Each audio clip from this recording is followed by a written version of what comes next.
오늘 우리에게 주신 하나님의 말씀을 함께 보십니다. 신약성경 고린도전서 15장 1절부터 8절까지의 말씀입니다. 같이 함께 말씀 받들어 읽겠습니다. 시작. 형제들아, 내가 너희에게 전한 복음을 너희에게 알게 하노니 이는 너희가 받은 것이요 또 그 가운데 선 것이라. 너희가 만일 내가 전한 그 말을 굳게 지키고 헛되이 믿지 아니하였으면 그로 말미암아 구원을 받으리라. 내가 받은 것을 먼저 너희에게 전하였노니 이는 성경대로 그리스도께서 우리 죄를 위하여 죽으시고 장사 지낸 바 되셨다가 성경대로 사흘 만에 다시 살아나사 게바에게 보이시고 후에 12 제자에게와 그 후에 500여 형제에게 일시에 보이셨나니 그 중에 지금까지 대다수는 살아있고 어떤 사람은 잠들었으며 그 후에 야고보에게 보이셨으며 그 후에 모든 사도에게와 맨 나중에 만삭되지 못하여 난 자 같은 내게도 보이셨느니라. 아멘. 아멘.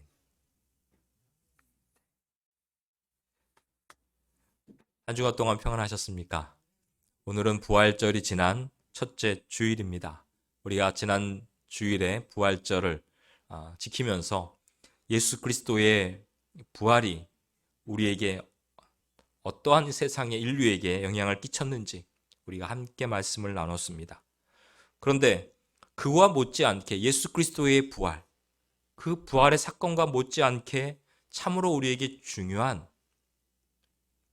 사건들이 계속해서 성경에 보면 기록되어져 있는데 그것은 바로 부활을 목격한 사람들이 행한 일들입니다.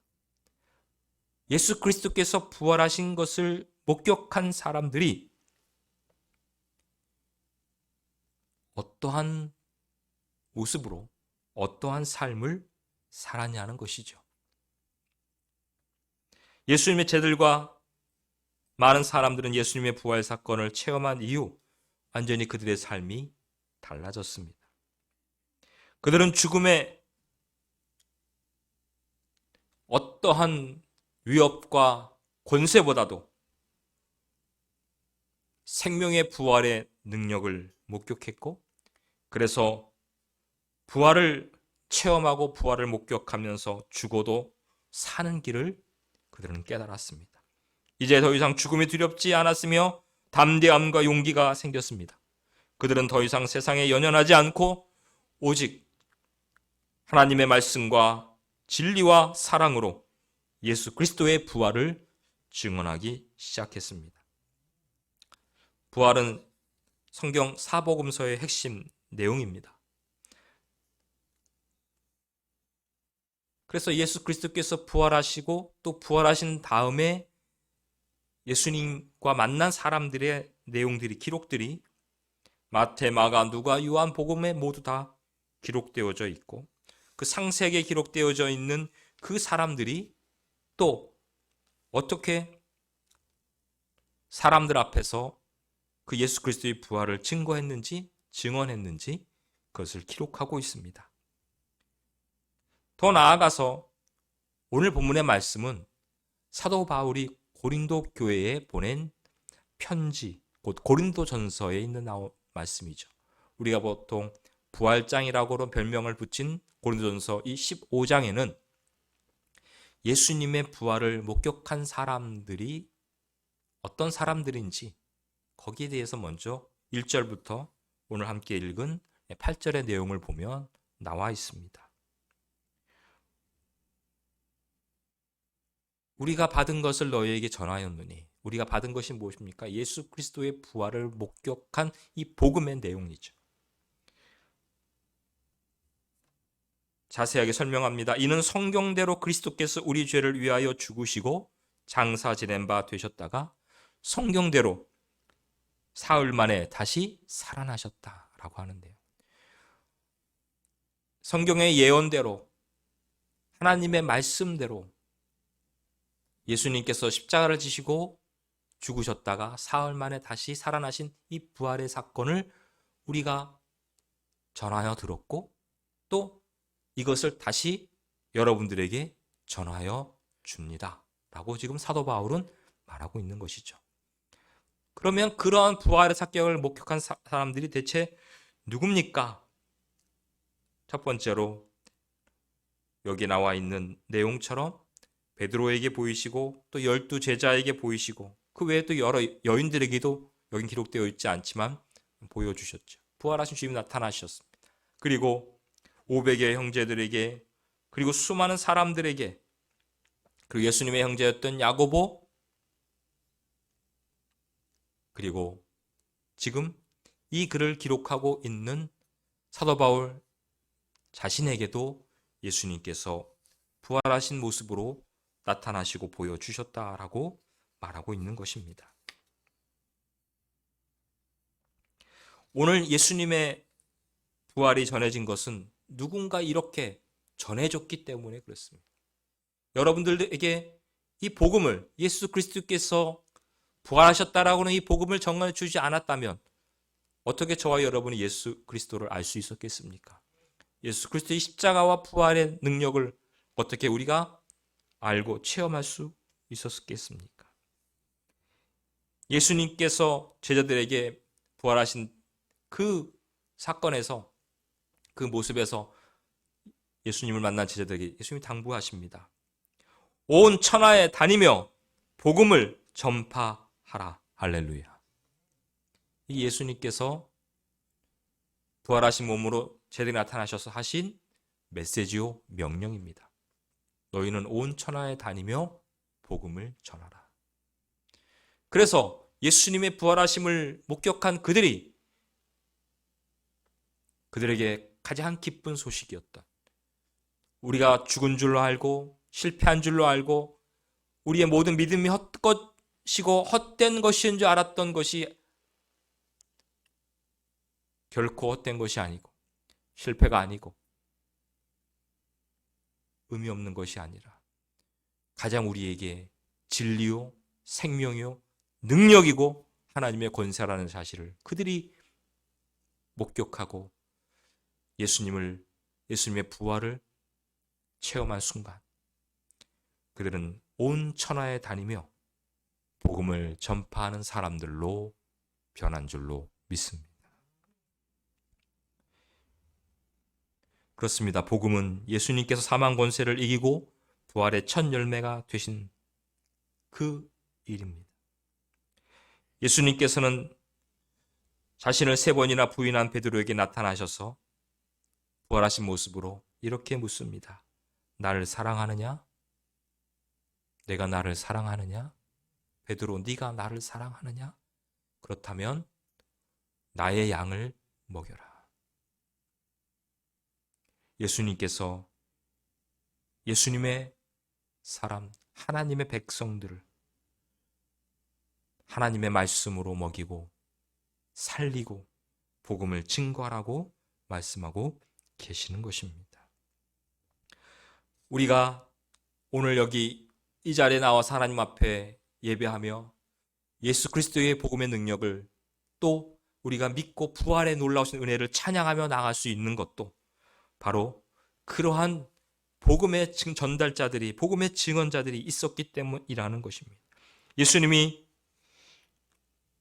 이 땅에 부활하셨을 때 처음에는 많은 사람들이 입에 입을 통하여서 사실은 신약 성경은 약 예수님이 십자가에서 죽으신 후에 부활 승천하신 후에 약 30여 년이 지난 다음부터 성경은 기록되어졌습니다. 그래서 가장 빨리 기록된 복음서도 약 마가복음이 65년도 AD 65년도에 기록되었다고 보고 그 이전에 서신서가 기록되어졌던 것들도 아무리 빨리 잡아도 대략 55년 그렇게 성서학자들이 생각하고 있습니다. 그렇다면 예수님의 부활과 예수님의 그러한 부활의 역사를 먼저 기록하기 전에 그들은 입으로 전했다는 것입니다. 그들의 입으로 전해지는 예수님의 십자가와 부활은 수많은 사람들에게 하나님을 믿게 되는, 그리고 예수 그리스도의 부활을, 예수 그리스도의 구원을 믿게 되는 힘이었던 것이죠. 오늘도 저와 여러분의 입술을 통하여 예수님의 부활의 놀라우신 은혜와 능력이 증거될 때에 수많은 영혼이 살아나고 하나님의 구원의 역사가 나타나게 될 줄로 믿습니다. 그리고 나서 예수님의 부활을 기록하는 성서 기자들이 생깁니다. 마태, 마가, 누가, 요한.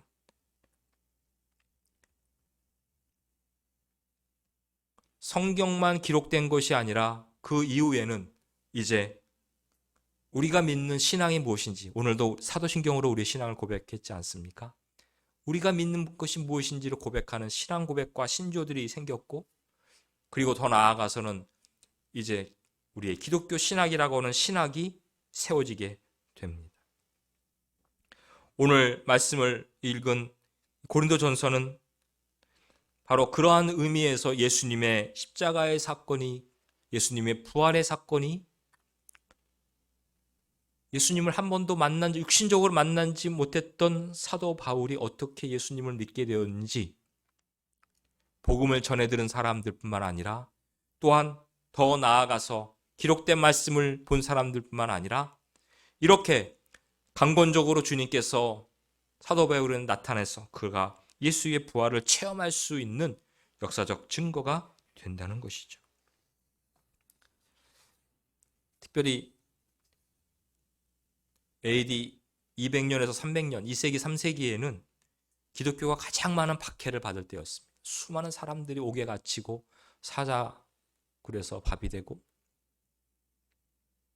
핍박을 받고 죽음을 당했던 그 시기입니다. 그때의 기독교는 많은 사람들이 순교를 당하면서도 그 복음을 믿고 끝까지 지켜냈습니다.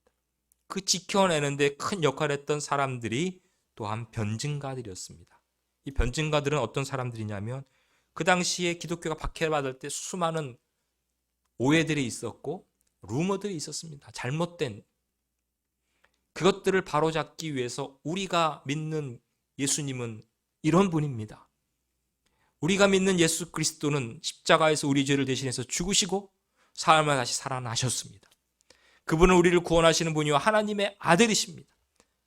여러분들이 생각하는 것처럼 기독교는 세상을 더럽히거나 또 세상에 필요 없는 그러한 종교가 아닙니다.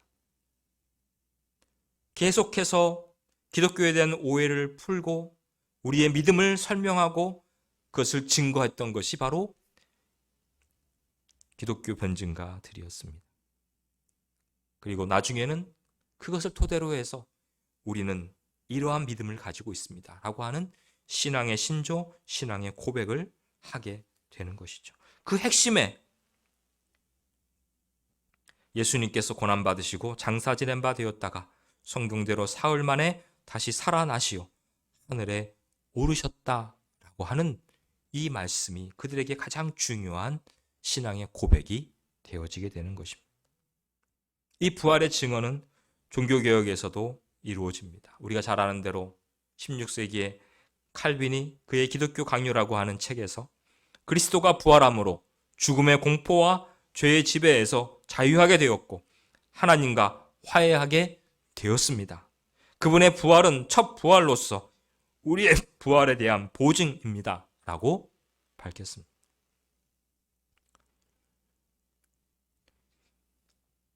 지금 우리 21세기를 살고 있습니다. 기독교 신앙의 핵심인 부활인 이 부활인 없는 기독교는 상상할 수도 없죠. 고린도서 15장 17절에 그리스도께서 다시 살아나신 일이 없으면 너희의 믿음도 헛것이고 너희가 여전히 죄 가운데 있을 것이라고 말씀합니다. 우리가 잘 아는 대로 정말 예수님께서 잡히셨을 때 제자들은 다 무서워서 도망갔습니다. 그리고 그들은 사흘 동안 두려워 떨며 숨어 있었습니다. 예수님처럼 자기들도 잡혀갈까봐, 끌려갈까봐. 그래서 죽음을 당할까봐.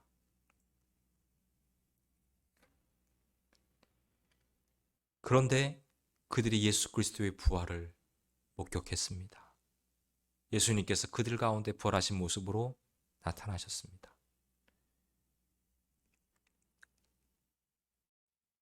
그리고 나서 얼마 지나지 않아서 대제사장들과 수많은 유대인들이 예수님의 부활을 증거하지 못하게 하려고 제자들을 붙잡아 들였습니다. 그리고 겁박하고 협박합니다. 너희들 예수가 부활했다는 소리 내면 우리한테 죽을 줄 알아. 그때 제자들이 어떻게 말했습니까? 그 도망가고 숨어 덜덜 떨었던 제자들이 어떻게 말했습니까? 우리는 보고 들은 것을 말하지 않아야 할 수 없다. 사도행전 4장 20절에 보면 우리가 보고 들은 것을 우리는 말하지 않을 수 없다는 겁니다.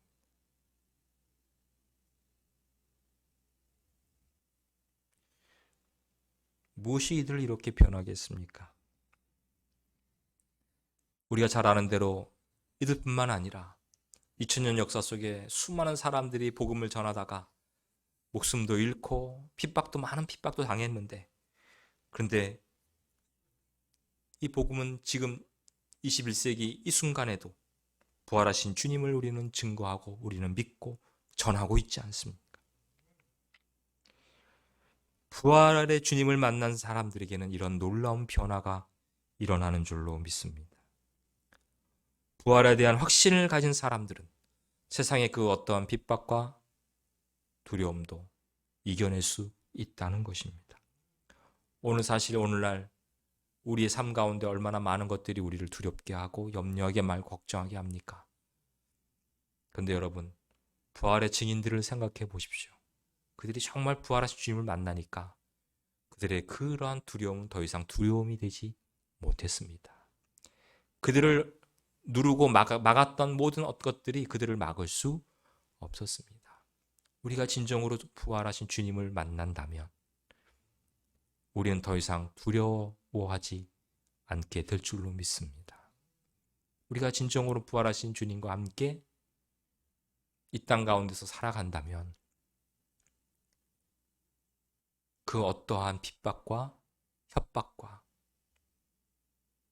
세상의 그 어떠한 권세로도 우리의 믿음을 흔들어 놓을 수 없으며 하늘의 평강과 하늘의 안식과 하나님의 구원의 약속을 흔들어 놓을 수 없는 줄로 믿습니다. 예수 그리스도의 부활은 이 세상을 지배하고 있는 불의와 악의 세력을 무력화시킨 사건이고, 그리고 이 부활하신 주님을 만났던 사람들은 바로 그것을 경험하게 된 것이죠. 세상의 그 어떠한 악도 하나님을 이길 수 없다는 것을, 그 어떤 세상의 불의도 예수 그리스도의 권세 앞에는 다 무너질 수밖에, 엎드릴 수밖에 없다는 사실을 예수 그리스도의 부활을 통하여서 수많은 사람들이 경험하게 된 것이고, 오늘 저와 여러분이 그 사실 앞에 믿음으로 고백하는 이 시간 되어지기를 간절히 축원을 드립니다. 오늘 성경은 그래서 악과 불의가 이기는 것 같지만 결국에는 정의와 진리가 승리할 것이라는 그것을 부활의 증거를 통하여서 우리에게 확인시켜 주는 것입니다. 예수님의 부활이 현재 우리들의 삶 속에서도 일어나고 있음을 우리는 확신하는 것입니다. 새로운 존재로 거듭나 이 세상의 부르심에 합당한 자로 살아가는 믿음의 사람, 그것이 바로 오늘 이 시대에 하나님께서 요구하는 부활의 증인들의 모습 아니겠습니까? 저와 여러분들은 21세기를 거쳐서 우리에게 전해진 이 부활의 기쁜 소식을 전하여 들은 사람들이고, 또한 그러한 복음 앞에서 부활의 주님을 만나서 부활의 주님을 믿는 사람들이고, 더 나아가서 이 부활의 기쁜 소식을 증거하고 전해야 되는 사명을 받은 사람들인 줄로 믿습니다. 지금 세상은 과학이라는 것으로 우리의 관심을 이러한 말씀과 십자가 부활을 무시하게 하고 관심 없게 만듭니다. 오늘 세상은 물질로 사람들의 마음을 다 빼앗아서 물질을 신으로 삼아서 하나님의 말씀과 하나님의 진리에 관심이 없게 만들려고 하고 있습니다. 그러나 이 세상 가운데서 오늘 우리가 붙들어야 될 가장 중요한 가치요, 믿음이요, 소망이 무엇이겠습니까? 우리의 눈을 가리고 우리의 길을 막아버리는 세상의 그런 소리들이, 이 세상에서 살아가는 모든 것들로 통해서 모든 것이 다 끝날 것처럼 말하지만, 아니 어떤 때는 이 세상으로 다 모든 것이 끝나서 더 이상의 우리에게 다른 기대나 소망을 가질 필요도 없는 것처럼 유혹하지만, 분명한 것은 오늘 복음의 말씀을 통하여 우리에게는 부활이라고 하는 새로운 생명이 우리에게 있음을, 영원한 생명이 우리에게 존재하고 기다리고 있음을, 그래서 그 미래를 향하여서 나아가는 우리에게 오늘이 얼마나 소중하고 가치가 있는지를 깨닫게 해주고 있는 말씀입니다. 죽은 자가 다시 살아나지 못한다면 내일 죽을 터이니 먹고 마시자 하리라. 오늘 이 시대가 이렇게 말하는 시대입니다. 그러나 성경이 말씀하는 것처럼 온 세상의 모든 가치가 부활이 없다면 무너지고 말 것이고 선하고 의롭게 살 이유도 없을 것이지만, 부활이 있기에 의가 의롭게 되고 우리가 사랑할 이유가 있고 희생할 가치가 있고 용서할, 인내한 충분한 이유가 있는 것입니다. 부활이 있기에 내일이 있고 내일이 있기에 오늘을 우리는 믿음으로 살아갈 수 있는 것입니다. 우리의 삶에, 하루하루의 삶이 얼마나 귀하고 복된 삶입니까? 오늘 내가 살아가는 하루하루가 이 부활의 신앙으로 살아가는 저와 여러분 되시기를 바랍니다. 더 나아가서 이러한 부활의 놀라우신 능력과 기쁨을 세상에서 늘 고통 가운데, 절망 가운데 있는 사람들에게 희망의 소식으로, 기쁨의 소식, 복음으로 증거하는 부활의 증인으로 살아가는 저와 여러분 다 되시기를 주의 이름으로 간절히 축원을 드립니다. 기도하겠습니다.